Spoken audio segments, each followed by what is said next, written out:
My name is Margaret Hill. I am 67 years old. I live in a small room at Riverside Care Home in Manchester. I have 2 children. Their names are Peter and Claire. They are both busy. They have jobs, houses, and families of their own. 3 months ago, they sat in my kitchen. They looked nervous. Peter said, "Mum, we found a nice place for you. It has gardens. It has nurses. You will be safe there." I did not want to go. I said, "This is my home. I raised you here." Claire took my hand. She said, "Mum, please, it's better for you. We will visit every weekend, I promise." I believed her. I packed 2 small bags. I left my house, my garden, and my old kitchen. I came here to Riverside. The first week, Peter called twice. Claire sent flowers. I felt hopeful. The second week, no calls came. I sat by the window. I watched cars pass on the road outside. Every Saturday, I get dressed early. I sit in the lobby.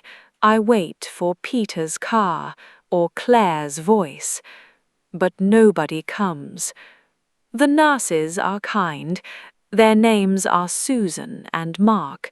They bring me tea. They ask, "Are you waiting for someone, Margaret?" I always say, "Yes, my children are coming today." But they never come. Months passed. I stopped asking the nurses for the time. I stopped sitting by the window every day. I told myself, they are busy, they love me, they will come soon. One evening, a new resident arrived. His name was Arthur. He was 70 years old. He sat alone in the dining room. Nobody talked to him. I walked to his table. I said, "Hello, may I sit here?" He looked up, surprised. "Of course," he said. We talked for an hour. Arthur told me his wife had passed away 2 years ago. His son lived far away in Australia. "He calls sometimes," Arthur said quietly. "Sometimes." I understood that word, sometimes. After that day, Arthur and I had breakfast together every morning. We played cards in the afternoon. We sat in the garden and talked about our lives, our families, our old houses. One day, Arthur said, "Margaret, do you have family photos?" I said, "Yes, but they are still packed in my bag. I never opened it." That evening, I opened my old bag. I found photos of Peter and Claire as children, birthdays, school days, holidays at the beach.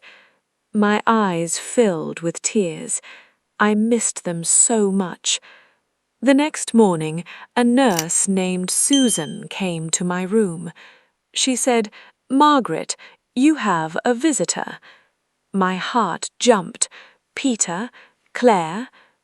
I walked to the lobby quickly, but it was not Peter, it was not Claire.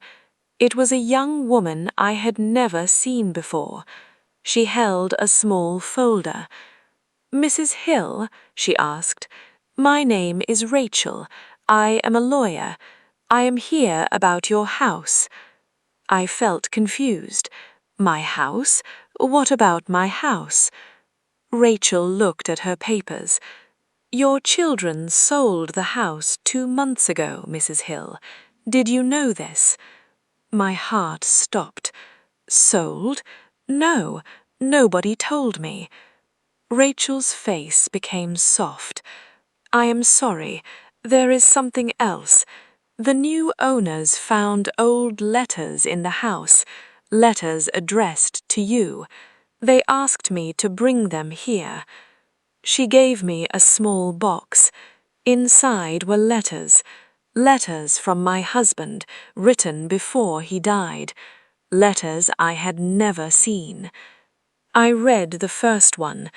My husband had written, "Margaret, if anything happens to me, the house is yours, only yours. I changed the papers. The children cannot sell it without your signature." I looked at Rachel. "But they sold it. How?" Rachel's voice was careful.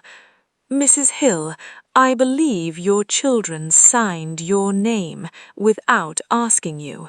This may not be legal." I sat down slowly. My hands were shaking. That night I could not sleep.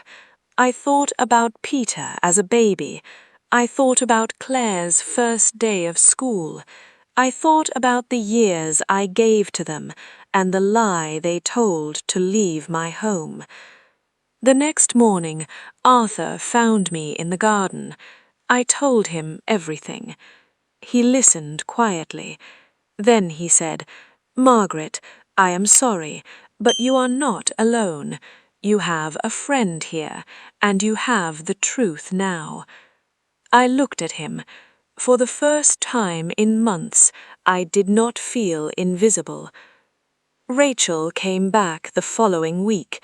She said, "Mrs. Hill, if you want, I can help you. We can take this to court. You may get the house back or the money from the sale." I thought for a long moment. Then I said, "I do not want to fight my children in court, but I want them to know that I know." I wrote 2 letters, one to Peter, one to Claire. In the letters, I wrote, "I know about the house. I know about the signatures. I am not angry anymore. But please, do not visit me out of guilt. Visit me only if you want to see your mother." I sent the letters.